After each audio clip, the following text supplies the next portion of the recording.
Went through medical school, specialized in neurology, went through residency, became board certified, had great job offers, and then immediately started a business. What if I told you one simple idea could transform how we sleep, how we heal, and how we live? Today's guest isn't just a neurologist. He's a pioneer, a visionary who spent decades pushing the boundaries of science and entrepreneurship. From creating the revolutionary Breathe Right nasal strip to selling his company for over $566 million.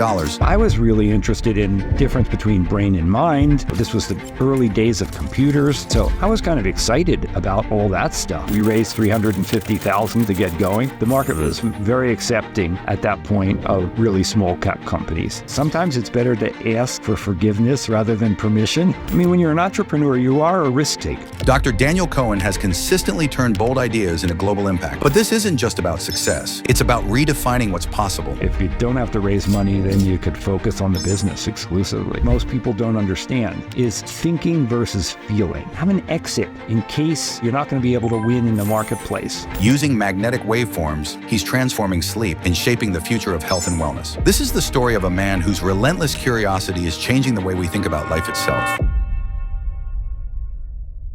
Welcome to Success Story. I'm your host, Scott Clary. The Success Story podcast is part of the HubSpot podcast network. HubSpot has been a huge supporter of the show, and I'm happy they are because I'm a huge believer in HubSpot. I've used it for everything from this show to all the companies I've ever run in the past. And I know there's a lot of entrepreneurs in the audience. And let me ask you a question. If you're an entrepreneur, you have to figure out marketing. Either you're doing it yourself or you have a team. And do you ever feel like your marketing team is just running from fire to fire, creating endless content, launching campaigns, generating leads, scoring them, nurturing them, and just when you put out that one fire, 3 more pop up? These days, marketers have never been more spread thin. That's where HubSpot and its new built-in AI assistant, Breeze, come in. When you combine the power of Marketing Hub and Content Hub, every quarter can be your best quarter. Imagine AI that instantly remixes your content for any channel, smart lead scoring that automatically spotlights your hottest prospects, and an AI-powered analytics suite that puts all your KPIs in one place. Plus, AI co-pilots and agents that handle those time-consuming tasks that you've been juggling.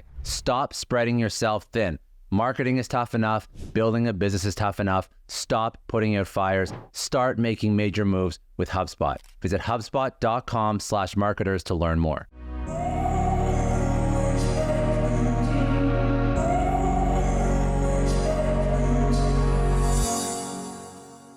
Dan, I am very excited for you to come on. Dan, Dr. Dan, all the above. You are a neurologist. You are an MD. I think a really fun way just to understand sort of your journey and all the different things that you've built out over your career is to really just ask the question, you are a doctor, but you are also a business person. You also built incredible businesses. So why does a doctor go into building businesses? What was the inflection point that pushed you down that path? You know, that's a good question. A lot of people don't ask that. And essentially, I went through medical school. I specialized in neurology, went through residency, became board certified, and had great job offers, and then immediately started a business. And people looked at me and say, well, what the hell did you go through all this medical training for and then go into business? And, you know, both my parents were in business. They both had small businesses. So around the dinner table, it was commonly business discussions, number one. Number two, neurology back in the 80s, you know, isn't the kind of field or wasn't the kind of field that you could help a lot of people. You could make a lot of diagnoses, but the treatments really weren't available. And I wanted to do more good. And I thought I could do it based on my experience with the brain and understanding that by developing equipment. So it was pretty simple. But how do you, I actually have a friend right now who's in med school, and I keep trying to push her to be more entrepreneurial, and she keeps going in all these traditional routes because it just feels safe, right? I think that most people, not everyone, most people that go into medicine and law, outside of the fact that their parents are pushing them into it, it's because it's like a really safe career path. And if you spend that much time and energy in these kinds of careers, first of all, it's expensive. It takes a lot of your life to get to the end, and then you want to go make some money and pay off that debt. So I think jumping into high risk, starting a business is not the first thing on everyone's mind. They're like, I got to get the best possible salary and start practicing. So you didn't do that. What was the outside of your parents, outside of putting all that time and energy into your actual certifications, why did you choose to go down this path? And also, what was that first version of entrepreneurship that you felt comfortable enough doing that was not too high risk, that allowed you to actually start a career where you felt, listen, this is the direction and journey I want to go in? Well, first of all, I went to college and medical school in the 70s. And I got to tell you, it was really cheap. My whole college education at Penn State was $3,000. Oh my God. Yeah. And my parents could afford that. They couldn't afford medical school. But even my medical school education was $7,800. So I took out a loan. So I didn't have big debt, number one. It's not like today where you come out where you've got $200,000, $300,000, $400,000 worth of debt. I was essentially debt free. And later in my neurology residency years, I had side jobs. I was medical director of a nursing home, did Social Security disability exams. So I could make money on the side working weekends and evenings.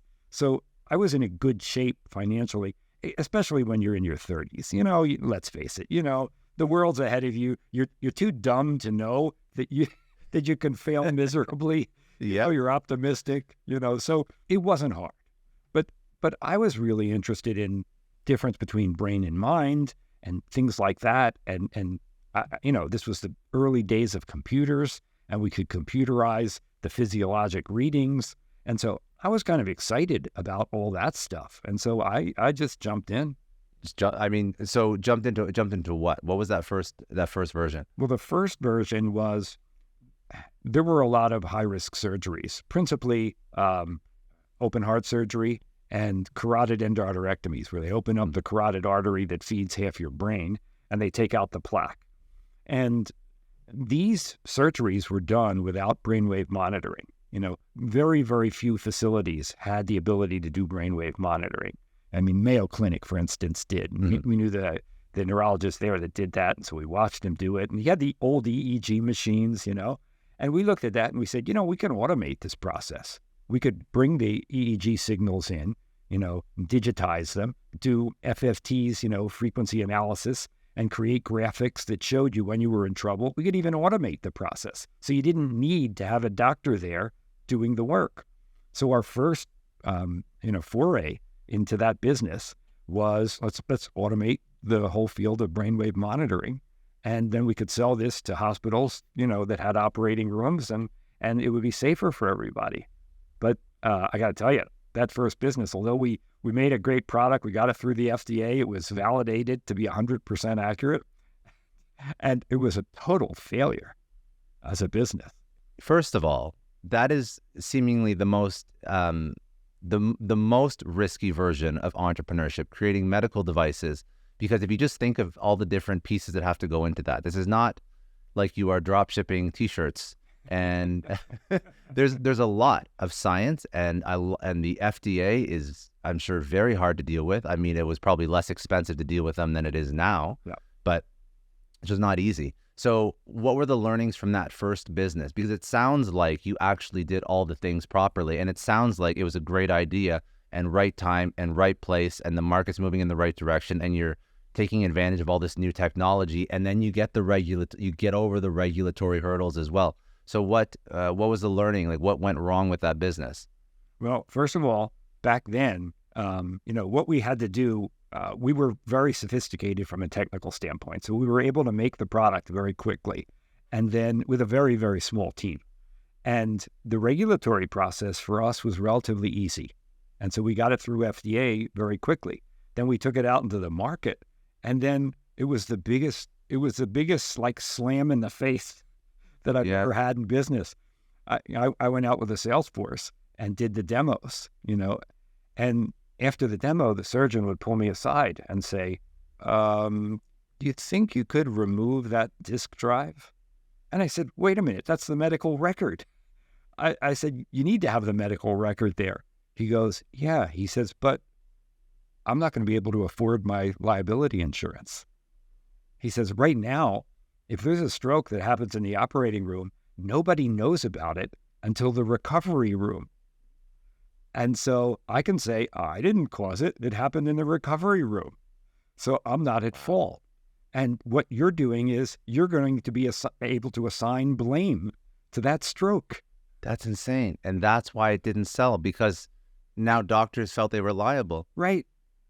Well, and so the big learning was, you really got to get with it and talk to your target audience and say, is this really a good idea? I could have learned that in 2 days by talking to a few surgeons that it wasn't going to fly. Did you raise money for that? Yeah. When you would have. we started, we didn't have any real money. So we did a friends and family round, and we raised $350,000 to get going. And then our lawyer was an SEC attorney, and he knew all the, VCs. Remember, venture capital was just starting back in the early 80s. So he lined us up with some of those guys, and so we raised money because they thought it was a great idea. But, it turned out not a good idea. But you must have opinion. Okay, so it actually still sounds like a great idea. It doesn't sound like a great idea if doctors are concerned about their liability insurance, but it sounds like medical innovation and more insight and more data is like a net positive thing, especially for the patient who everybody's supposed to be serving. I mean, just as a really small commentary, and we can move on because I don't want to spend too much time on the first business, but just as a patient of the medical system, that is a very concerning idea that too much data now gives me the ability to place blame if somebody screws it up. Like, that's what I actually want. Since then, has the medical system in general, we can talk about the US, has it adapted to new technologies in a more positive or amicable way, so that if somebody does end up screwing up, the blame can be placed? Because this is like a very interesting issue that you're dealing with right now as to why it wasn't accepted by doctors. I can't speak to medicine overall, but, I'm sure some processes are sort of buried that way. Look at it this way, Scott, is it any different when a pharmaceutical company is threatened by new innovation and they buy the product and they shelve it? I know ethical companies, so-called ethical companies that you would think of as ethical companies, that buy products that pay $10 million in the very early stage of an idea, and they say, this competes with a business that I have right now that's $1 billion business. I'm just going to let it sit on the shelf until the patent expires. I think it happens all the time. That's scary. It's a little bit scary. What was the next business after this? So it failed. You didn't make money off of this. Did you sell the IP? Anything like that? No, what we did is, I remember going back to my board, after 3 months out in the field. And I told them, I said, look, this business is not going to work. And their response was, and remember, these were VCs, but the VCs back then were seasoned operators. So they were people in their 50s, 60s. VCs had just sort of begun as an area. And so these guys generally knew what they were talking about. And it was really fascinating. They looked at me and they said, what do you know? You're a doctor. We just need to get a real sales guy in there. And so I knew that if I convinced them that the business was going to fail, the business was over. So I said, okay, you're right. I'm just a doctor. Let's get a sales guy in here. And I said, and what I'll do is I'll take the hardware that we've developed and I'll write new software and I'll take it into sleep labs, because sleep labs have a problem that we can deal with, and there's no liability issues, and we'll be able to make them more money because we'll be able to, increase their throughput. And so one of the VCs, who was the most respected one in the room, said, it'll take you 10 years to do that. I said, it better not, because I don't think you're going to fund us for 10 years. Yeah. And what was I got to tell you this because this is really funny. What was so interesting is, I knew it was going to take a couple years, but I knew I needed to make progress faster. So I envisioned the product. I made some screens, took screenshots, went out to some of the sleep labs, and I said, I can give you this, and it'll reduce your scoring time from 4 hours to a couple minutes. And I said, and I'll even give you a special program that you want for your lab. And, and we'll make that for you. But you got to pay $60,000 up front for me to develop it. In that first year, without having a product, I outsold the new sales guy with his sales force of 8. And we had a business, and I didn't even have a product. That's amazing. That's so smart. And I'm assuming the sales guy, it doesn't matter, it's like it doesn't matter how much sales energy you throw at this thing. He ran into the same problems. Right. So VCs see that like this pivot is going to be successful. Yeah. This is the direction you're going in now. And so then they were willing to fund it. But then we did another pivot in the business when I saw that, the sleep business was okay. But we were profitable. We were already a public company after just 5 years, because we needed the money, And you went public. Yeah. So we went that early. Yeah, that early. And, but we had revenues and we were on the verge of profitability. So, it was reasonable. We were a young company and the sleep field was starting to grow primarily because of our innovation. When we started in that field, there were only 300 labs globally. When we left that field 10 years later, there were 3,000, many of which were using our equipment because we reduced the scoring time from 4 hours to 1 minute. So it made it far more efficient, and people were starting to learn about sleep apnea. So there were two factors there that were a big boost to sales or to, growth in the field. But tell me something. So how old are you at this point when you're taking a company public? Because that is still a wild ride. So this is not something that many, I guess at this point, you're not like a first-time entrepreneur. You've gone through ups and downs. You've pivoted. But this is not a small time business at this point, even though it's relatively early on. Yeah, I was 35. That's young. That's still young. Yeah. And does it not? The people that I know that have taken companies public, they're at much later stages. Like I don't know what your revenues were like when you took that company public, but does it not act as a slight distraction from building the company when you're managing that side of it as well? Yeah, it does. But, I had somebody on the board who was our SEC attorney, and he became my mentor. And, the truth of it was it wasn't that hard, especially as a small company, because, most people aren't paying attention to you. So it's, did we hold quarterly calls? Did we meet with analysts? Yeah, all those things. But I also hired a very seasoned, CFO who'd already been in public companies. So, and the bulk of the work when it's a public company falls to the CFO. Obviously the CEO, is involved and talks about the future and the vision and what we're going to do and all that kind of stuff. But I was pretty fluent, and by that point, I started to develop at least a local reputation because, we were an early stage med tech company that was innovating. And so, people like to write about that. So in the Twin Cities area, we were known.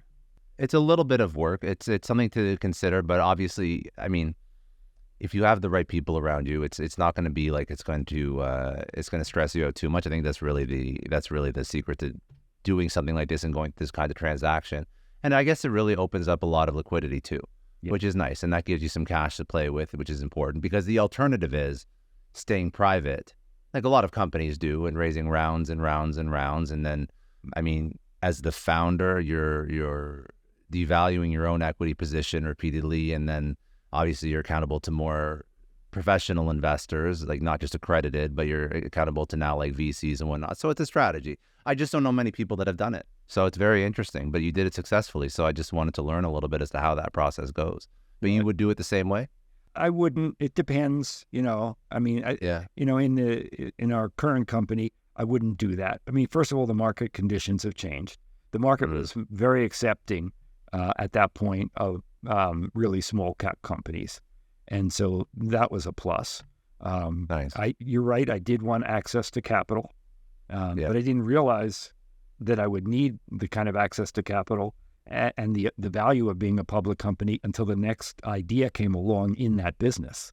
And that's when there was really a transition, and I was really happy to be a public company at that point because our VP of operations says, I got a friend and he would like to meet you. He's got something he wants to show you. And so I said, sure. I said, I'm happy to meet him. Came into the office and we met in a little conference room, and he was talking about the product a little bit, but he wasn't showing it to me.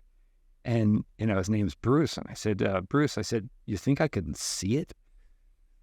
And he reaches into his briefcase and we're sitting across a table. And he doesn't Yeah. take it out and hand it to me. He takes it out and he puts it on the table right on his side. And I looked at it and I said, Bruce, I said, you think I could touch it? And he hands it to me.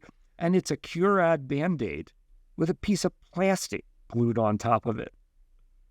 And he had been describing it, and he says, well, it's like, I got this idea. I had a nasal breathing problem. I got this idea when I went to the state fair, and I was standing on Snelling Avenue right across the fairgrounds, and I saw this arch, and I goes, that's it. I got to build an arch over my nose. And I looked at the product, and I we were in sleep at that point for 6 years, so I knew all about the issues about sleep and breathing. Yeah. And I just looked at it and I said, I love it. I love it. I'll license it. And I knew, Scott, we were a publicly held company at that point as high-tech medical. And I knew that if I took this product to my board and they would say, you're nuts. We're not going to license a consumer product that's a nose Band-Aid. So I did it without their permission or without their knowledge. How do you do that? How do you even do that you're accountable to the board. You're public, everything's exposed. So, well, I did it because I knew they couldn't fire me. Boards are very sensitive to optics. And here I was, the leader of the company, and I salvaged the company with a failed OR machine and then had a successful sleep business. And by the way, I knew everything that was happening in the business. It's not easy to replace somebody who's sort of the central figure across, the departments for the most part. And so they had to live with the decision. And so I figured, sometimes it's better to ask for forgiveness rather than permission. And this was one of those examples. I knew they wouldn't take it, and I could see the future of this business. Now, were they pissed off? Yeah. And 2 days after the board meeting, when I showed it to them and I told them what I did, there was a contingent of the board waiting for me when I got into the office that morning. And they said, really, we don't like what you did. I said, yeah, I figured it. I said, but this is going to be a good business. And they said, well, you like it so well, you figure out how to make it work. Because I had already started a search for, somebody who was consumer guy, somebody who worked for a pharmaceutical company, who could understand, how all this worked. I had 4 finalists that I was interviewing. And I said, you want me to run Breathe Right? I said, who's going to run sleep? They said, you figure that out. Hire somebody that's going to run sleep. You do this Breathe Right. In essence, they were setting me up to fail so that they could then fire me and transfer. They wanted to show that this was not going to work. And then when it didn't work publicly, then they have an excuse to get rid of you. Exactly. And I said, all right, I've never done it before, but I love to learn new things. I said, I'll figure it out. How did you know that this was going to be, you're in the sleep space, but how did you know that this particular product, which would force someone to slightly modify their behavior to actually adopt this product? Because nobody's using it at this point already. It's not like you're not like bringing a different type of coffee to market when somebody's already drinking coffee every day. No one knows what this is. Nobody has any experience. It's a very weird experience the first time you put it on. It's like literally nothing else that you use in your day to day. So how did you know, looking at this product, that this was going to be a hit? Sometimes you just got to go with your gut. All right. And I think too many people don't do that. They don't have a belief in themselves. They don't have faith in their ability to get something done, even though they don't know how they're going to do it. And they're low on the scale of risk taking. When you're an entrepreneur, you are a risk taker after all. And one of the things I think most people don't understand is thinking versus feeling. Okay. You just asked the right question. How did you know? Knowing is a felt sense. It doesn't come from up here. Everybody thinks knowing comes here. It comes from the gut. It's like, oh, I just know this is going to be successful. When Bruce handed me that nose Band-Aid, immediately in my head, I saw football players wearing it. I saw the design of it. I saw the stock market chart climbing in my head. There was this immediate knowledge. And so that's why I just went with it. I just want to take a second and thank the HubSpot Podcast Network for supporting Success Story. Now, if you enjoy Success Story, you're going to love other podcasts in their network like Business Made Simple, hosted by Donald Miller. If you've ever wondered why some businesses take off while many struggle, Donald Miller takes the mystery out of growing your business with actionable strategies that you can implement today. Whether you're trying to build a stronger team, craft a clearer message, or boost your bottom line, Business Made Simple delivers the frameworks that you need to succeed. Listen to Business Made Simple wherever you get your podcast. So your board's not super happy, but you don't care. You're going to figure it out anyways. Right. So how do you take this to market? I literally conceived of a plan that I thought we could implement. Okay. And the plan was ultimately get it on football players. But before you get it on football players, and remember, this is pre-internet. So, you can't go on a podcast and expose this to 1 million people, right? You had radio interviews that, I felt like I was talking to the cows in Montana in some of those interviews. And also radio doesn't work so well when you're trying to describe something that nobody's ever experienced before, like a Band-Aid on your nose that helps you breathe. It's a little... That's right.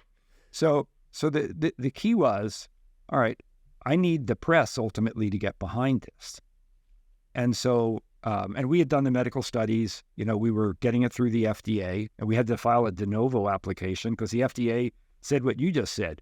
No, there's nothing like this. So even though it's just a nose Band-Aid, it became a class 2 medical device, and you had to do this testing and prove it. So essentially what I needed to do was get the press on my side.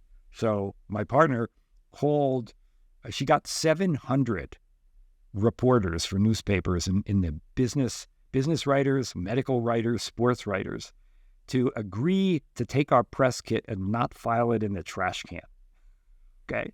And we told them, we said, look, this fall football players are going to wear this. You're going to need access to this so you can write articles about it. And they agreed.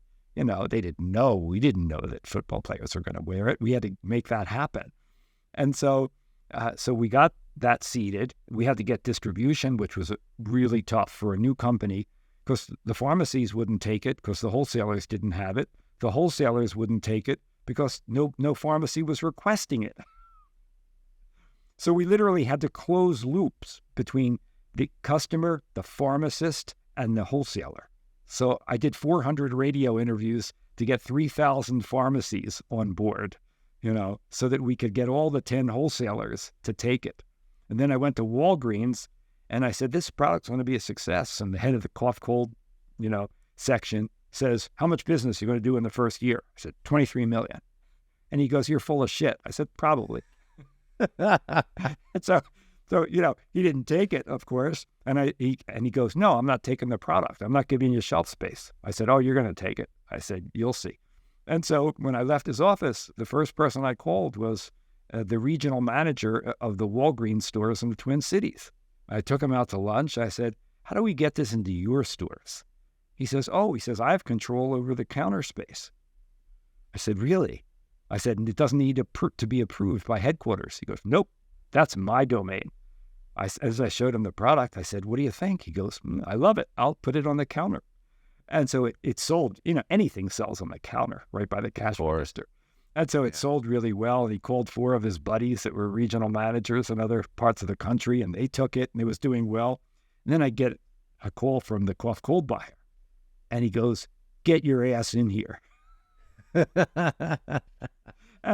So, you totally went around him, totally ignored him, whatever. It's in your stores anyway. Right. And so I got in there and I said, so it's selling really well, isn't it? He goes, you can sell shit at the counter. I said, so why do you want to take the product now? He says, because you're a pain in my ass. I have to process all those orders from those regional, stores separately by hand. It's taken up my whole day. I'm taking this product just to get rid of you. That's so funny. So again, it's not, by the way, anybody who's never put out a CPG brand, a consumer goods brand into the market, like what you're doing is exceptionally hard to do. Yeah. Because now it's so, I don't think that you can just do that same playbook in 2024. I have no idea, but probably that seems ridiculously hard to do, to go, unless you have the relationships. I guess that is an X factor that you can lean on. Yeah. But if you don't have those relationships, it is very hard to get that kind of distribution without the sales traction or the revenue traction. Right. If you're at the stage that you were at. Well, and then to get the distribution, I mean, I had some independence with it. And then I finally got Walgreens. I took their first order. Their first order was $200,000 to stock the shelves. And the first thing I did with that is I went down to the best regional broker firm in the country, because they were all regional. There were no national firms. And it was the Pancal brothers. And they were known as sort of the premier, group. They were based in Chicago. So Walgreens, was headquartered in Chicago. So they took care of the Walgreens account. And I walked in there and there were two proper gentlemen in three-piece suits. And they said, well, Dr. Cohen, what can we do for you? And I said, I've got a check for you. And they kind of looked at each other and go, well, wait a minute, we're supposed to write you checks or you write us checks on this or that. What do you mean you have a check for us? And I said, well, look, I got an order here for $200,000, from Walgreens. I want you to take over that account and I'll give you this as a starter. And they said, well, that means you have to pay us commission on that. I said, yeah. And they go, well, okay, why are you doing this? I said, I need a favor from you. I want you to call the best, 8 other regional firms that are brokers and get them to meet with me. And they said, done. And so we upticked distribution in no time, and we were in 40,000 stores. But how long did that take you? Well, I'd say the whole process took about 7 months. It's very good. Very, very good.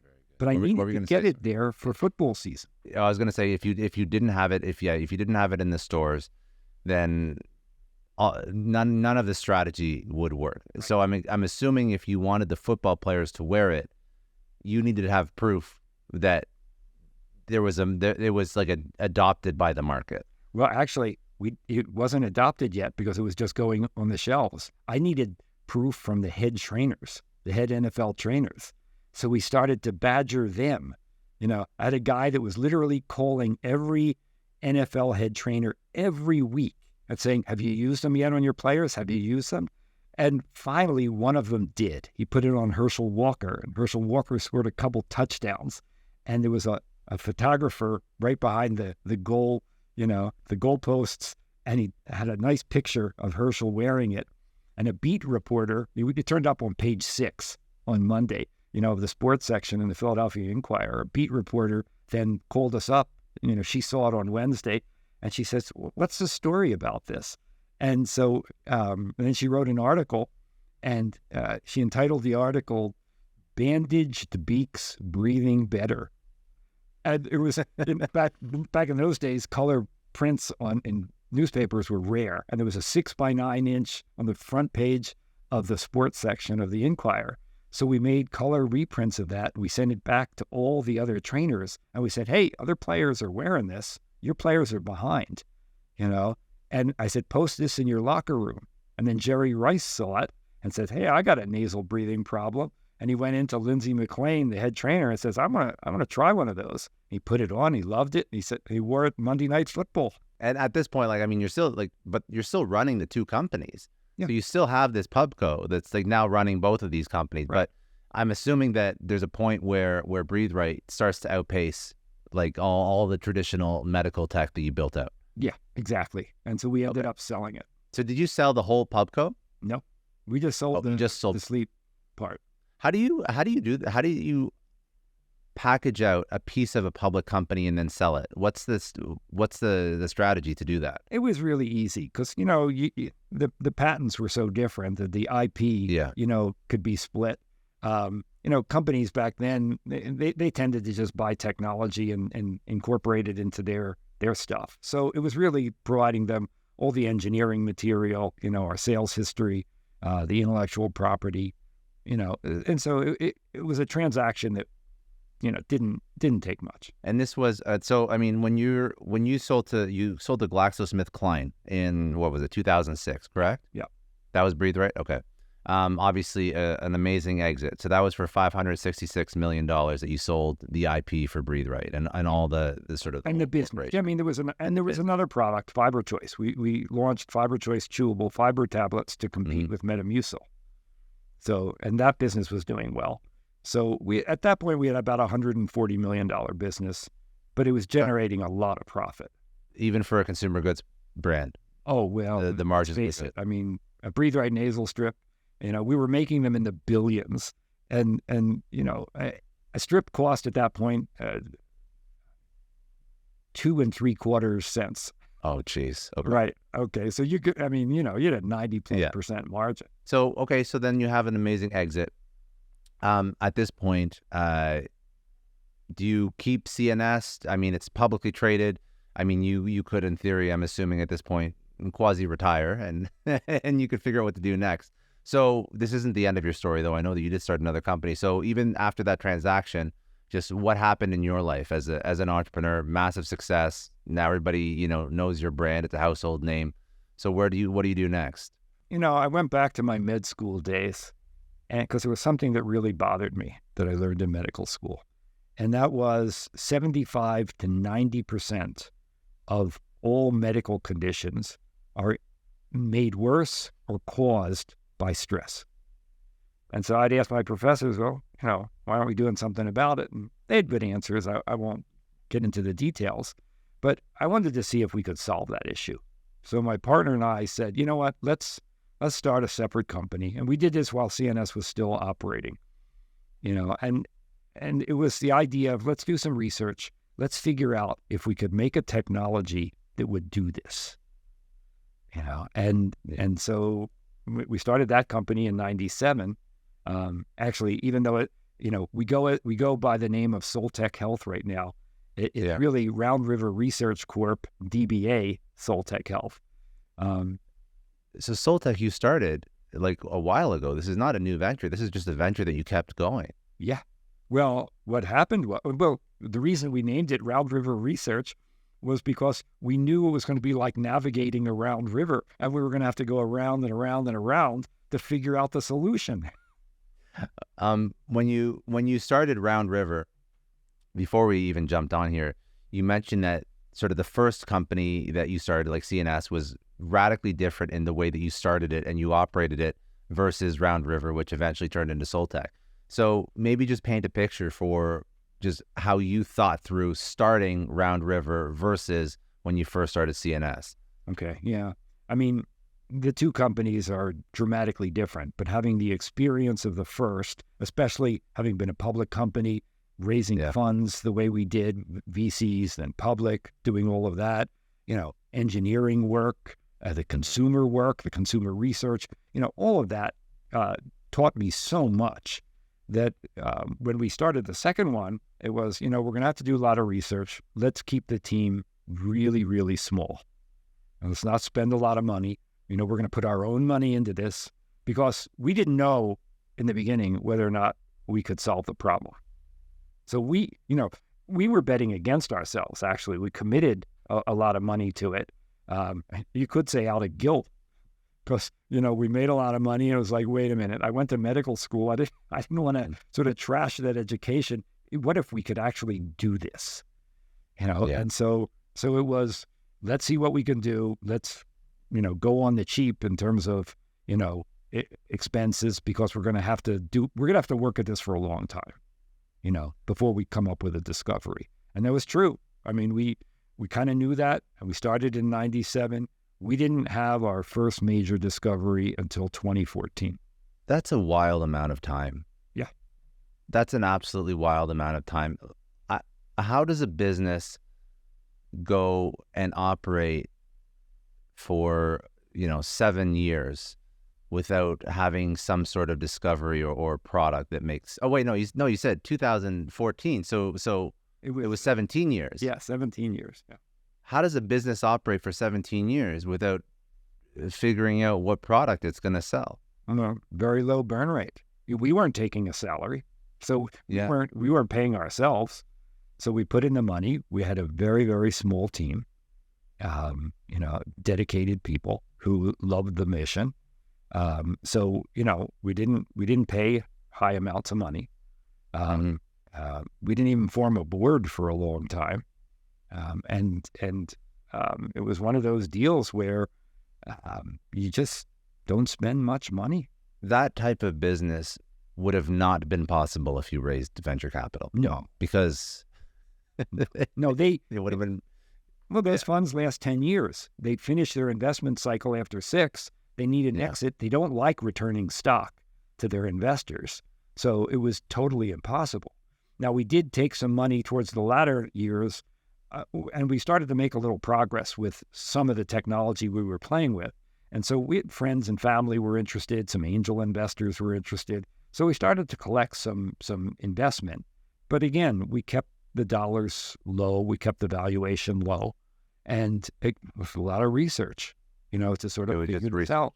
And does it make sense the way that, so are there a lot of companies, because I don't know this space at all, are there a lot of companies that are just focused exclusively on just research without revenue? That seems to be like something a university would do. Correct. Not like a private company per se. Yeah. There are a number of private companies that do that, but they typically fund it through grants. So they have grant writers, and they do that, and they have to be patient too. So there are a number that do it that way. I was too impatient to do grant writing, so it was like, no, I'd just rather pay for it. Do you prefer one style of business over the other, raising versus not raising? Oh yeah, it's easy. If you don't have to raise money, then you could focus on the business exclusively. Yeah.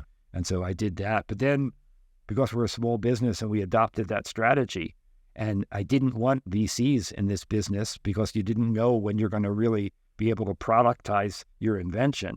I couldn't afford to bring them in. So to me, it was keep it small. I still spend a lot of time fundraising, right now. It's really funny, but we do it so differently than the way other companies do it today. It's like, if you can do a 506c filing, with the SEC, and that allows the company to market its own stock. All right. And so we almost always have an offering in process, and I'm always selling. We have an offering open right now. Hey, Scott, you want to invest? It's a really good deal. Why not? Listen, you have a track record. Right. I'll take you have a track record. So this is kind of what we do. But we didn't get bold about seeking investment until we knew we had something. We had a discovery, and then it was figuring out, all right, how do we best productize this? Because even from the time we had a discovery up until now, it's been 10 years, and we're finally now launching the product and getting it out to market. So there was still so much more work that needed to be done. And we learned so much along the way. So it wasn't just one discovery. We've probably made 10 meaningful discoveries that every one of them could have resulted in, a series of medical publications. But we're a business, and we have to be accountable to our shareholders. So this turned into a huge investment in intellectual property, because ultimately, when you sell a business, it's all about IP. And so, when I realized what we had, particularly in 2018, we had taken the technology far enough where we realized the same part of the nervous system that we had to stimulate to reduce stress is the same. It's the pacemaker of deep sleep. And so that was a fascinating revelation.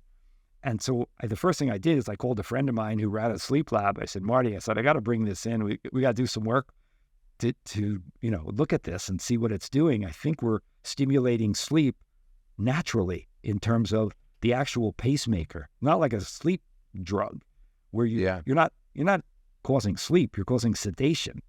Okay, that affects the cortex. Sleep the pacemaker is in the brainstem. It's in the reptilian part of the brain. And, you may have heard of the autonomic nervous system, fight or flight versus rest and digest. Well, it was the rest and digest part, the parasympathetic division. And we had to treat this. We ended up using a technique that had never been proven. It was hypothetical, and so it was called entrainment. We had to get that part of the nervous system to react to an external safe stimuli. And so think about entrainment as two tuning forks that are tuned to the same frequency. You start one, and you don't even touch the other. You just move it closer, and then the other one starts vibrating because the air molecules, do it. So we had to do the same thing, but obviously not with air. The brain works, electrochemically, but the electrical part was interesting. And so if we could get, electric waves to, which essentially is magnetic waves, to interface at the right frequency, we could probably stimulate that part of the nervous system. And we did. So we figured out how to do that. And then we realized, it's sleep stage dependent because they're different sleep stages. Fortunately, I had all that background. We pioneered in CNS, the automation of sleep diagnostics. So I knew, I wrote the software for that, right? Yeah. How do you know that, I'm so curious. How did you because it's so interesting how the sort of like the two businesses that you've built actually play together very nicely. But how did you figure out that stress is tied to sleep? Because that was, obviously years of research, but what was the discovery that led you to understand that if we have this device that stimulate, I'm not going to remember any of the medical terms that you just mentioned, so I'm not even going to try. But if we have a device that stimulates this particular part of the brain, that it induces true sleep and not just sedation, then that has a downstream effect to your stress levels. Because stress, I think from a layman is based on cortisol to a degree, but also the sympathetic and parasympathetic nervous system and how those two play together. So, there's a lot going on there, and it's just interesting how you found out that the thing that you spent your first, whatever X amount of years building actually gives you a lot of information that will help you build out the second thing that actually solves for stress in people. Well, it was very easy. As we made it work for stress, once we made the key discovery, we started testing it on people, they would fall asleep. That's so funny. So we said, okay, and I knew what area of the nervous system we were affecting. And then I started to do some literature research, and I found these papers that had identified, hey, this is really the pacemaker of sleep. And so, okay, fine, everything fit beautifully. So then we started to do that testing and work through all those things. And okay, so then this device is a pacemaker of sleep. It triggers something, and then you fall asleep, and then obviously that helps your stress. And let's actually get into the mechanics of stress and sleep in a second. Before we do that, I think it's just interesting because you mentioned IP and intellectual property. So talk to me just from a business perspective, because then we can sort of shift off business for a second. But from a business perspective, when you're building a company, I don't think a lot of first-time entrepreneurs think about IP, intellectual property, trademark, all of that, because it's expensive and time-consuming and you need legal help to do it. So I think you're just trying to figure out how to make your first dollar. But talk to me about the importance of IP and intellectual property in a business and how you defend it, and sort of because you've done this a few times. Yeah, IP is the cornerstone of any successful business because, let's face it, you're going to start out, you're going to be a small business. If you don't have IP, somebody's just going to walk in, copy what you've done, and they've got the financial resources, you're done. You're over with, And so if without IP, I don't know how you value a company. Even if they have revenues, if they don't have IP, a bigger company comes along, copies them, and wipes them out of the market. So to me, IP was always the cornerstone. And so when I realized what we had in 2018, I found, we already had a patent firm, but I wanted more than that. I wanted a patent genius, And so I found one, and I went out and met with him. He was out on Bainbridge Island, off of Seattle.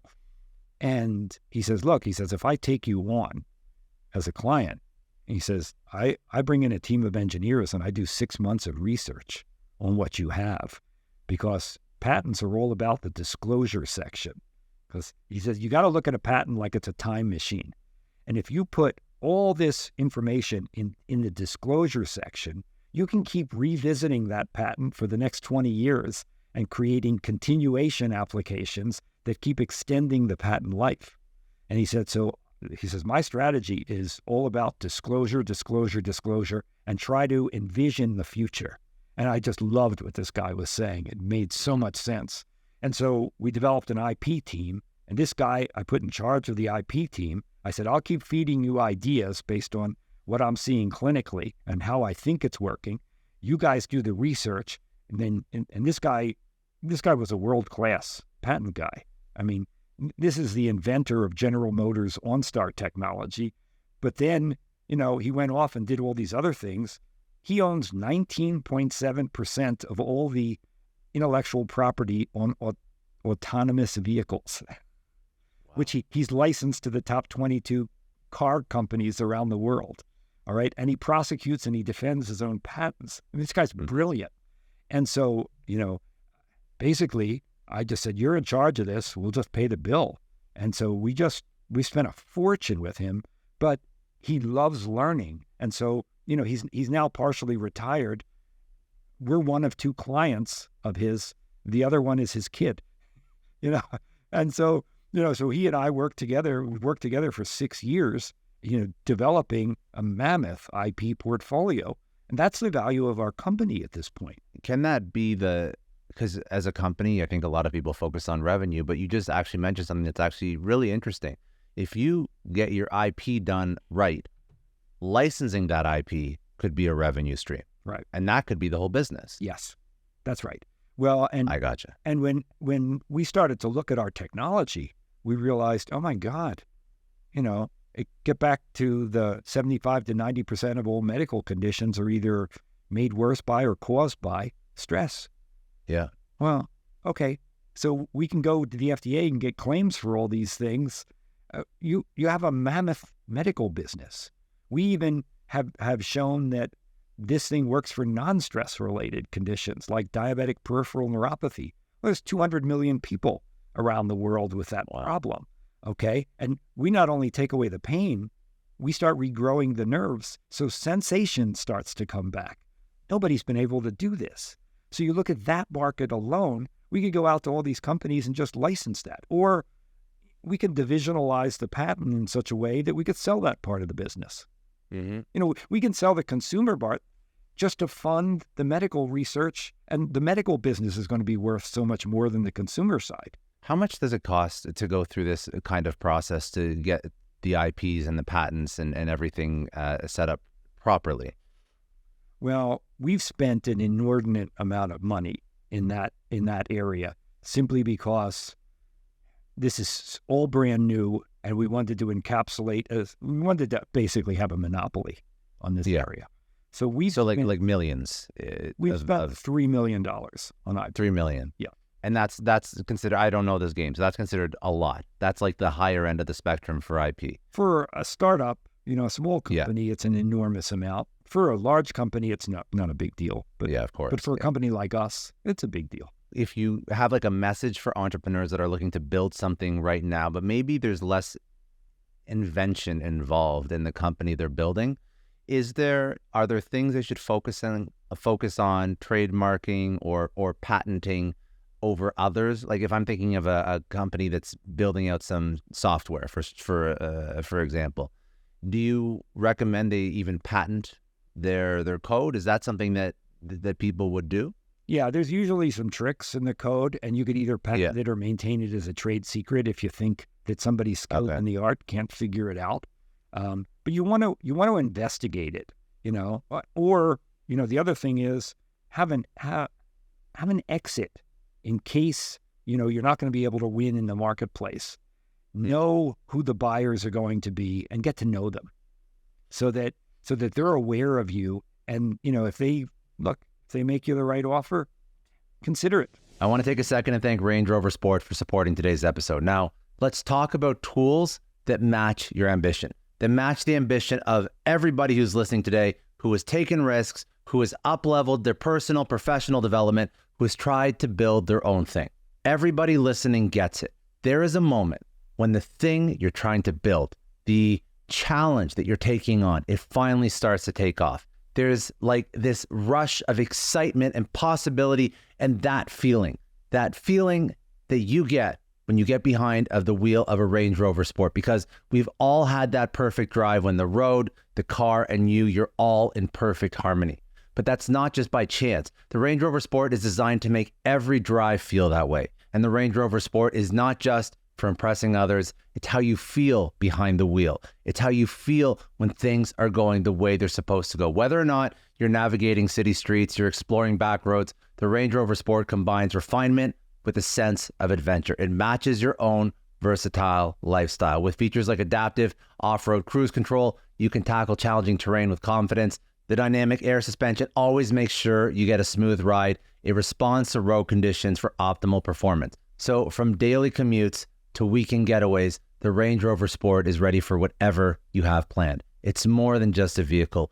It is a companion for all of your journeys. So if you're ready to elevate your driving experience, visit LandRoverUSA.com and configure your Range Rover Sport today.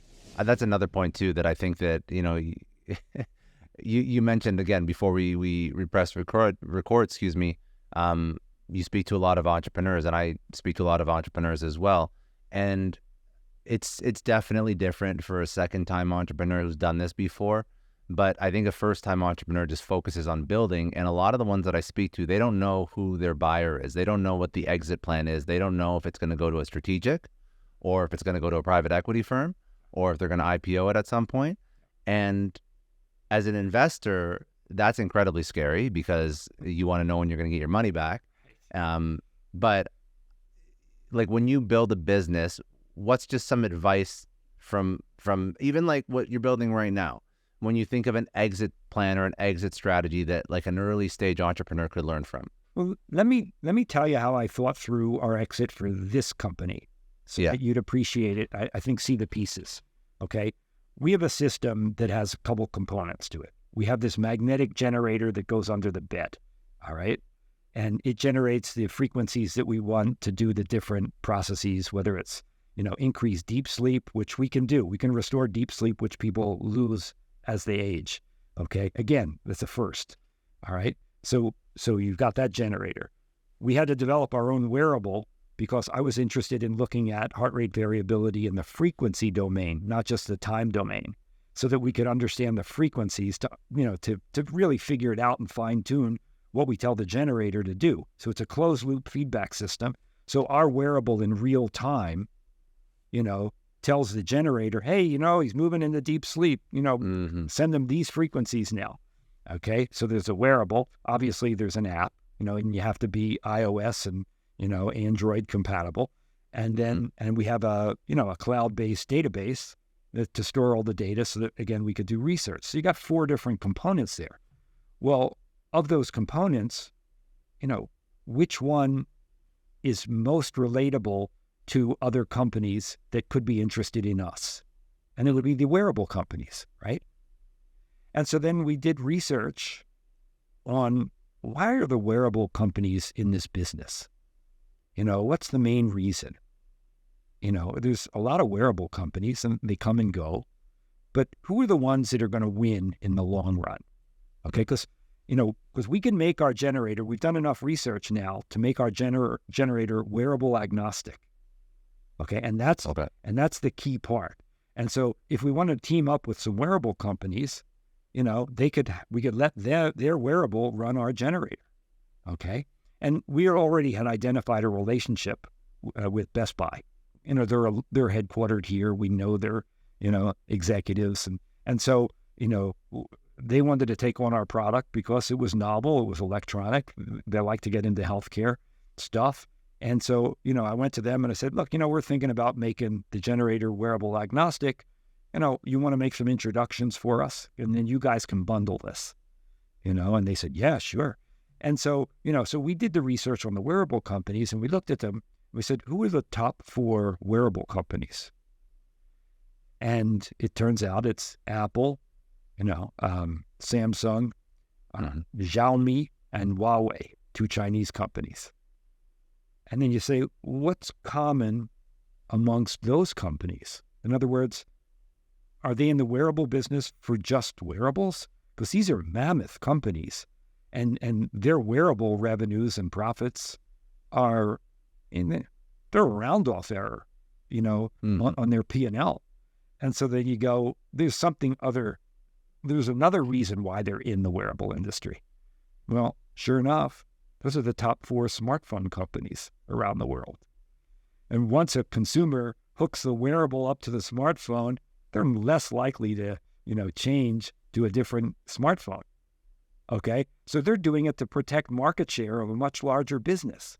So right away, what that tells you is, man, these other wearable companies are in trouble because, there's not a lot of IP associated with a wearable. Okay? And so you look at that, you go, these big companies can outspend all these smaller companies. 1,000%. Yeah. Right? And so if you look at the smaller companies, if they were public, you might consider shorting their stock, because how long are they going to be able to compete with these other companies? And so what some of them have tried to do is to create little niche, applications. I mean, I think the smartest one is Garmin, because they've got a select type of customer and they're going to be loyal to Garmin. So they're going to buy a Garmin wearable. Yeah. But you look at some of the others, look at Fitbit, even though, Alphabet could have tied that into the Google phone better, they never did. And they bought Fitbit early in the process. They claimed for the purpose of having more data, because at that point, Fitbit had like 28 million customers. All right. But you look at the newer companies that got into it in the past 5 to 10 years, their number of users is in the low millions. So it's like, where are they really going to go?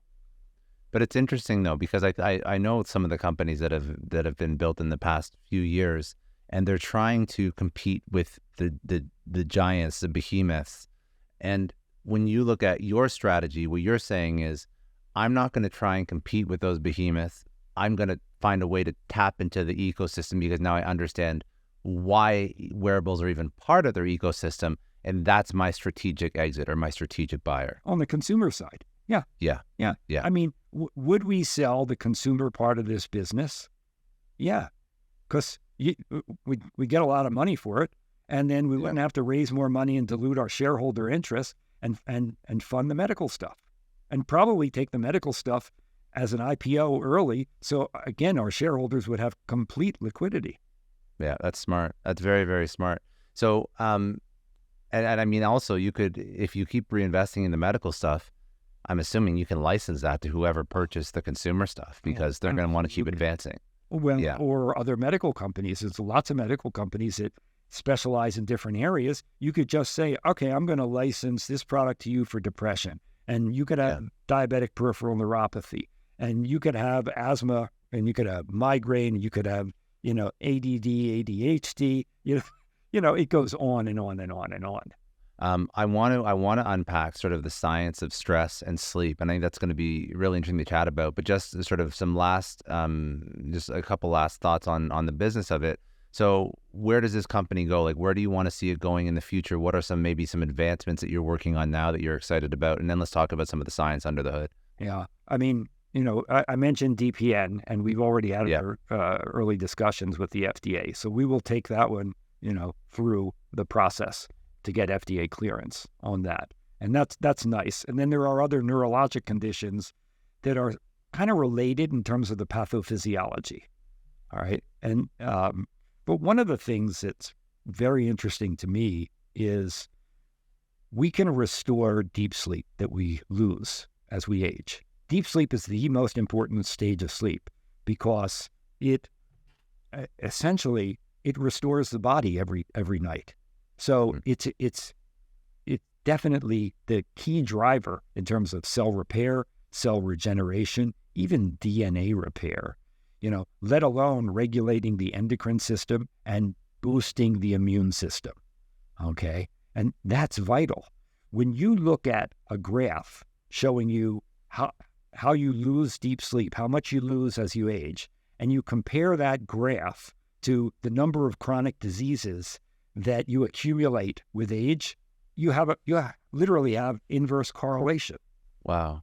So you can tell by looking at, outside of the fact that everybody on earth, every human being ever loses deep sleep as they age, you can look at somebody's deep sleep graph and you can find out how all the other things in their life are going based on how much deep sleep they're getting. Yeah, pretty much. I mean, It's a very primary indicator. And, some would argue that it's also the indicator for longevity, and so will this reverse aging to some extent? I can't answer that question, but, there's a lot of hypothetical, evidence that would suggest that's a possibility. Yeah, because everyone's into biohacking and longevity and reversing aging now, and there's so many not gimmicks, but things that people are trying. But it seems like this is sort of like the first thing you should focus on. Well, it's your deep sleep. Not only that, but I mean, look at it another way. I mean, I can't promise that you're going to live to 120 if you use our equipment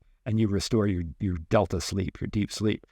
But, let's say you're going to die at 90, or if this thing allowed you to live to 95, are those extra 5 years worth it? And I would say they're only worth it if you can be healthy during those 5 years. I mean, if you gave me the choice, live without any disease until I'm 90 and then die, or live to 95 and accumulate these diseases, I would take the first choice. I would say, no, I'll take 90 good years. You could have the last 5 years. I agree. And do we know why deep sleep deteriorates as you get older, or shortens, or? No, but isn't it interesting that it does? It's sort of one of those biologic clocks that you wonder about. But now we can reverse it, and we can reverse it naturally. In other words, we're not doing it in some sort of way to affect the cerebral cortex to create delta waves, that are associated with deep sleep, because we're migrating through the entire sleep circuitry, which affects the entire brain and has secondary effects on things like the immune system, the endocrine system, cell repair, cell regeneration. I mean, I was talking to Brian Dawkins the other day, the ex-Eagle, his Hall of Famer, and he says, why didn't you invent this when I was in my 20s? Because I already felt deterioration when I hit my 30s. I said, well, Brian, you're right. I said, you start losing deep sleep in your 20s, and it just progresses until you're 80 and you don't have any more. The cycles of sleep, or stages of sleep, are light sleep, deep sleep, which is, like you said, delta, and then what's REM? REM is that dream sleep. So that's dream sleep. Okay, so if you look at sleep and you divide it up, you spend about 25% of your sleep time, not time in bed. Okay, there's a difference, because there's a lot of time in bed that you're awake. Let's say typically an hour. All right. Mm-hmm. So if you look at just the sleep time, your time in dream sleep, REM sleep, is about 25%. And the percentage of time that you're in what's called non-REM, which is light and deep, is 75%. And so about 50% of that is light and 25% is deep. If you're a normal 20-year-old, mm-hmm. Okay, healthy, normal 20-year-old. But then what happens over time, your deep sleep gets lighter and lighter, so it's no longer deep. And your lighter sleep also gets lighter and lighter, so your sleep becomes more fragmented and you have much more wake time. And so it's not nearly as restorative as it was. And we deepen all of that non-REM sleep to make you feel better the next day, okay, and to obviously have the health benefits. And just to tie that, so when you deepen the deep sleep, so that impacts a lot of things, but how does this impact your stress levels and your nervous system and your cortisol? Because you mentioned it also impacts your endocrine system. Yeah, you mentioned system. That's all your hormones, right? So maybe like showing percentages or numbers or some sort of quantifiable, so that people understand how this deep sleep impacts your stress directly. Well, remember that we're talking about the same area of the nervous system. Yes. Okay, number one. Number two, I'm sure you've heard of the term neuroplasticity. Of course, yeah. Okay. So your brain, as you learn, and your brain forms new neural pathways. Exactly. Okay. Back when I was in neurology training, that concept didn't exist. Okay. It's really been the past 30 years or so that people have realized, hey, wait a minute, the brain is dynamic. Okay. Well, because we're supporting and influencing this primitive part of the brain that has connections throughout the entire brain, it's restoring all of these areas. Like when we restore deep sleep, it doesn't happen the first night you use it. If you already have the circuits in place when you're 20, you're going to get an effect very quickly. Mm-hmm. Okay. But if you're 70 or 50, even by the time you're mid to late 40s, you've already lost 60 to 70% of your deep sleep. So, you've got to grow back those circuits. So depending on how old you are and how damaged your brain is, it's going to take you, a month, 2 months, 3 months, and then it continues. It continues to improve in terms of your deep sleep. And so number one, recognize that, but it happens through neuroplasticity. Okay, now I've explained all that in relationship to sleep, but it's the same circuits related to stress. So now you've regrown all those. And we have, in our app, we have 2 sections. One's dedicated to sleep, the other's dedicated to relaxation or meditation, stress reduction. And so you can run that as well, and that will impact those areas of the nervous system. And what's nice about that is you're awake and aware, and you can feel what's happening to your body. And when you can feel those changes, humans are very good at recreating feeling states. And so then you learn what it feels like to have reduced stress, because most people don't know. If you ask somebody, do you know what it feels like to have zero stress? Say, oh, no, I always have some stress. I know where I'm at. I'm just, I'm kind of that way, And so people don't know. But when they start to experience lower and lower stress levels and profound levels of relaxation, it's like, wait a minute, this is how I should be operating. And by the way, this is how you optimally operate when you're in low stress states, because then you're receptive. That's when you can make really good decisions from a business standpoint. That's when you can feel your guts saying, screaming at you, no, this is not the wrong path. This is the right path. Okay. Yeah. So then that's how the two are interrelated. You grow back the circuitry, you exploit that circuitry, you learn what it feels like, and you do it during the day too. I have some people that have a system under their bed, they don't feel like moving it, so they buy another one under their desk, and they just turn that on during the day while they're doing their work, and they feel the effects. If you just had the system under your bed that's helping you with that deep sleep and that neuroplasticity and regrowing the things that deteriorate over time, then you're lowering your stress baseline. But then the second you wake up and you move away from that environment, then you elevate it again. So you got to find a way to, in sleep and when awake, you have to find a way, awake, to sort of take advantage of that lowered stress baseline that your deep sleep is allowing you to have. Well, and we're combining, those functions in our app right now. We'll have an update in a couple of weeks where there's now a choice. It's relax to sleep. So it runs a relaxation session, and then at the end of that, it automatically switches into a sleep session, because there's a good chance you will have already fallen asleep. So then you get the benefit of the relaxation. You can feel it, you drift off, and then it goes into your typical sleep session. Because all the other things that people do to help with sleep. So, they say, shut off your phone X amount of minutes before you go to bed, or an hour before you go to bed. Don't eat too late, and obviously no caffeine. I mean, these all help, but they're not going to have the same impact. Oh God, no. We recommend all those sleep hygiene tips are good. They're all good. They're all beneficial. But this is actually supporting the mechanisms that subserve sleep and stress.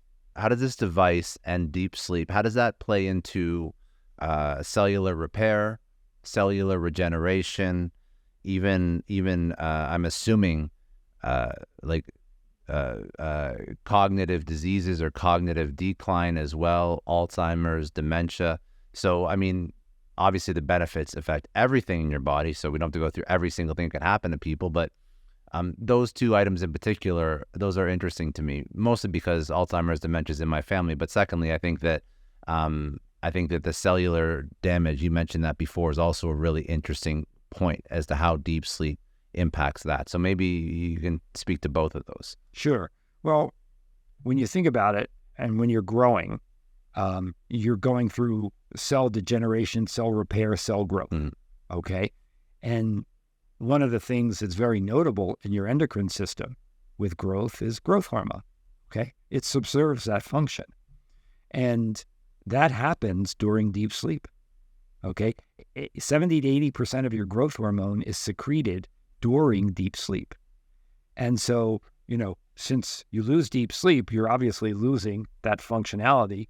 So the question we have is, are we restoring growth hormone levels, by increasing deep sleep? We know we must be doing something because we see an effect.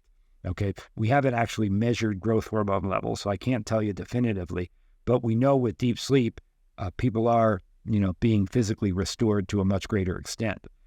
We also know that because, if you're 70 years old, you might have good deep sleep one night with our system, and then the next night it's not so good. And people call me up and they say, hey, why is now that I have deep sleep again, why don't I have it every night? And I said, well, are you active every day like a 20-year-old? And they go, no. I said, well, that's why. So your body's not telling your brain to put it out like that, okay? So again, it allows you to increase activity, but it's there for you now. So cell repair, cell regeneration, that's all part of the deep sleep process, okay? And look, does medicine right now know everything about every kind of hormone and every kind of chemical in your body? Absolutely not. We're discovering things like that every day.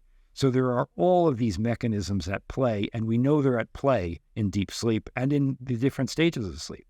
Okay, so we know we're having an effect by being able to restore deep sleep. We see the effects, daytime in terms of people's level of restoration and health. So we know hormonally that's a big issue. On the other side is the immune system.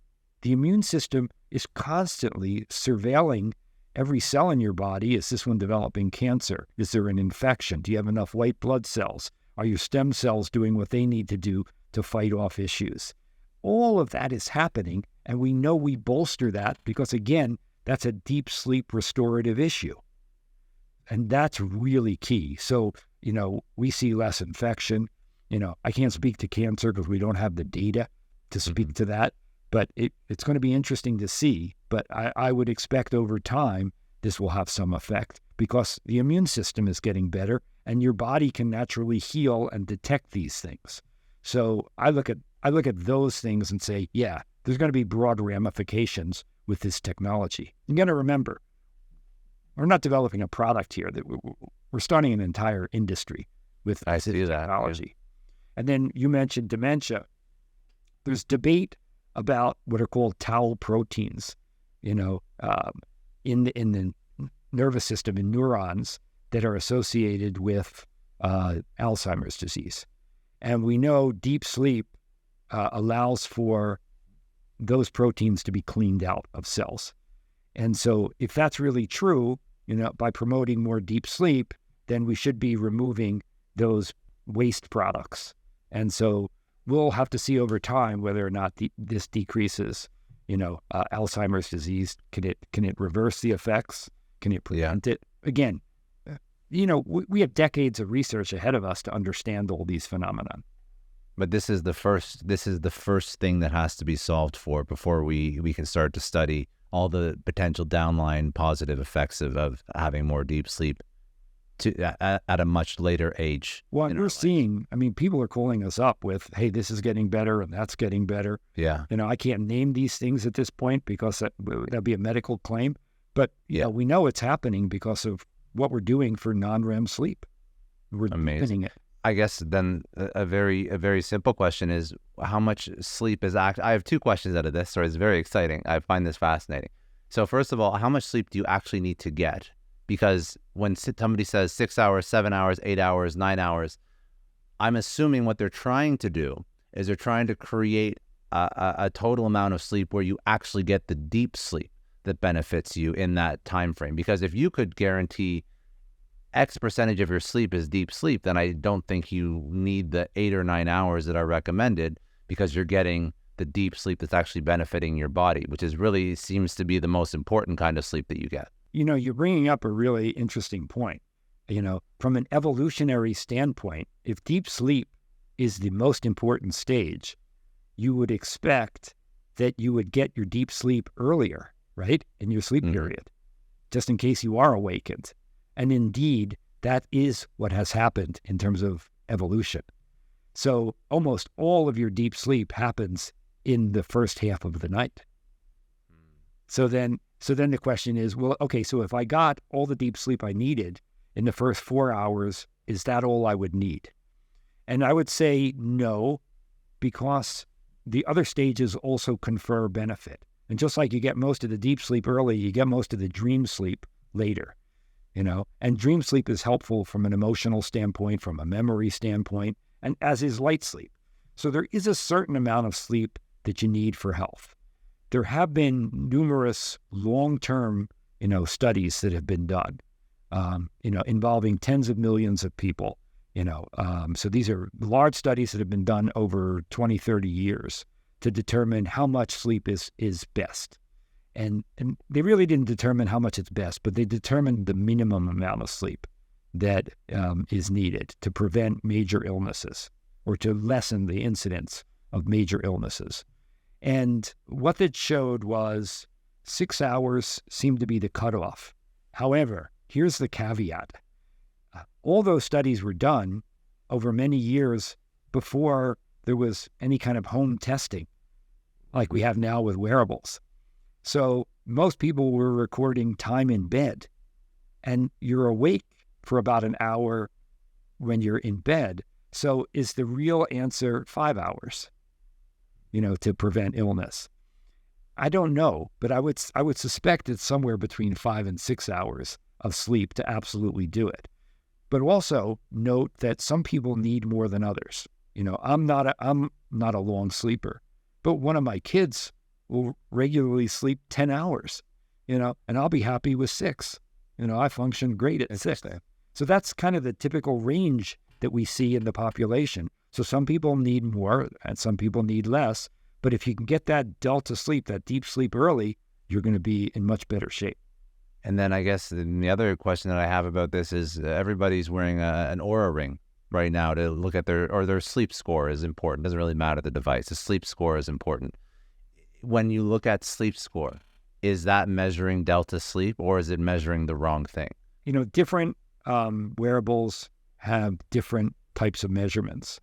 And you have to remember that they're not measuring what you measure in a sleep lab. So the level of accuracy is not sleep lab quality. Okay. So there's inaccuracies there, and there's more artifact. Okay. The only way to know precisely what your sleep looks like is to measure, brain waves, eye movements, chin muscle activity. None of the wearables measure this kind of stuff. No. Okay. You got to measure all of that to be able to do accurate sleep staging. Now, are the wearables bad? Are they worthless? No. They provide some information. And what's nice about a wearable is you can see whether or not you're improving, and you can correlate your score with, hey, that was a good night's sleep. Therefore, if you keep getting that score, it's probably going to be good. All right? Yeah. So they have real value.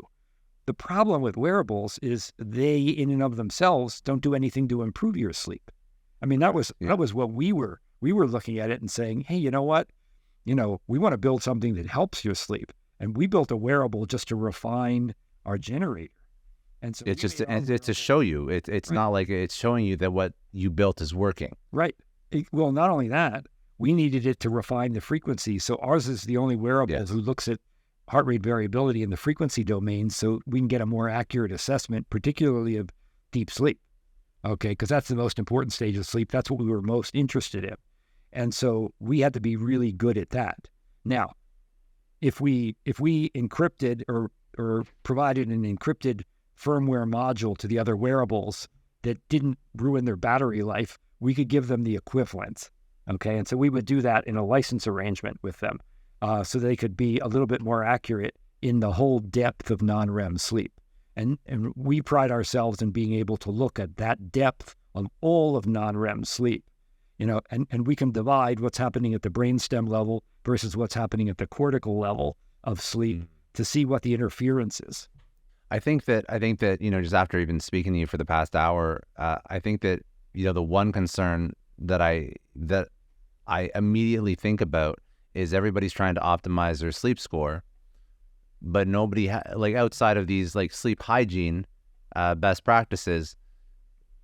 Again, it's a great device that gives you some data, but are they really optimizing for the right thing? Or are they maybe thinking that their sleep is a little bit better than it actually is because they have this score that's associated with their sleep, when really they should be trying to figure out, okay, how do I actually get more delta sleep? How is that actually going to impact my health? Because it's not great to give people false markers of health. That's really what I'm taking away from this. So I think that's where the benefit of your actual device comes into play, because it is truly correlated with very positive health markers, as opposed to just measuring what you're capable of without, like assistance. Right. Is the best way to put it. Yeah. Well, and it allows us to personalize, because we now give you the stimulus per stage of sleep, number one. Number two, along that spectrum of the autonomic nervous system, people operate at different frequencies, and so we have to find what's right for you. So we do a calibration process, and it's ongoing to say, okay, where is Scott operating in this range between 0.15 and 0.25 cycles per second? And so we can give you that for your delta sleep. So we've gone through a lot. I appreciate it. I think that, if you've looked at your career, you've always innovated, you've always built very incredible pieces of technology, and you've always really been on the bleeding edge. So I guess the question is, what's next for you? Well, I'm not going to disclose everything, but, my wife says I have to retire when I'm 88. I'm only 72. So I've got one more project left in me. And I've learned so much in this project that I think there's a discovery that we can make that's really going to be fascinating in terms of brain versus mind. Because a lot of people think that, mind only comes from brain, and that's Western thought, that life is chemistry, and so the brain generates mind, and it does. It generates your egoic mind. But from everything I've learned over the years, and even back when I was in residency taking care of patients, there's another level of mind. And I think I understand how they interrelate, and I think I can measure that process. And so I'd like to devote the rest of my career to that. Explain what that means, that concept, for people that are listening to this. So explain how that impacts them in their day-to-day. What would this research try and uncover? What it would do is to show people that they're more than what they think, and that if they put themselves in a mindset of greater receptivity, those ideas from that higher mind would come into their conscious awareness. And that would give so much more comfort and direction in life. And it would cause much, much greater relaxation, reduced stress, and it would sort of open up our eyes to much greater cooperation amongst people. And I'm assuming you're going to find a way to create some device or IP that's going to allow us to tap into this state. I think at this point we already know how to do it, and I think this is a lot better than working 17 years for your first discovery, because at this point I think we can get right to the technology and fashion it and test it. So this for me is a short-term project of 5 years. Just a little baby 5-year project. Right. Amazing. Yeah. If people want to connect with you, if people want to sort of go learn more about what you're building, if people want to try some of the things that you've built, where should they go? Socials, website, all of that. Yeah, I think the website's probably the best place, and it's www.soltechhealth.com. But let me spell it, because some people misspell it. So it's Soltec is SOLTEC, and then health. So it's SOLTECHEALTH.com. So there's only one H in the middle there, because a lot of people think Soltec should be SOLTECH, and it's really just TEC and then health. Perfect. And I'll put those links in the show notes as well. And when people go to that website and they want to get started, what is the first device or the first setup that they should purchase, they should try out? What are the I guess the instructions for somebody who actually wants to incorporate this device into their life? There's lots of written material there and blogs. They can learn about the technology. They can go right to the technology section and start to see it and see what the system is and how it interrelates with the different pieces and the the use instructions. Okay. It's actually, even though it's a very, very sophisticated system, is really simple to use. So we've had a lot of expertise in terms of user experience.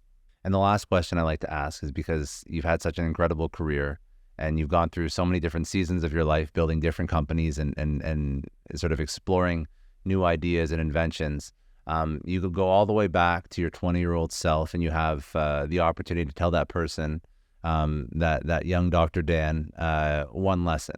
So what would that one lesson be that you'd want to tell your 20-year-old self? I would steal the phrase that Nike developed, and it's just do it. Just go for it.